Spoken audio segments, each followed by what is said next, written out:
তারা আবার ফিরে আসবে। কেউ কেউ বলেন আগামী নির্বাচনে তারা অংশগ্রহণ করতে পারবে কিনা। নির্বাচন কার জন্য? নির্বাচন তাদের জন্য যারা মানুষকে সম্মান করে।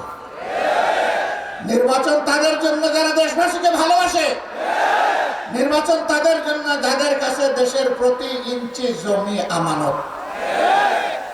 এ বিশ্বাস আস্থা যাদের নয়, নির্বাচন তাদের কপালে না। এরা তিনটি নির্বাচন অবৈধভাবে ক্ষমতায় থাকার সময় কি তাণ্ডব চালিয়েছে আমরা কি ভুলে গিয়েছি? যারা নির্বাচনে বিশ্বাস করে না তাদের আবার কিসের নির্বাচন? আগামীতে আমরা চাই জরুরি, অতি জরুরি সংস্কারগুলো সাধন করে বর্তমান সরকার একটা সুষ্ঠু নির্বাচন দিয়ে তারা যার যার জায়গায় চলে যায়।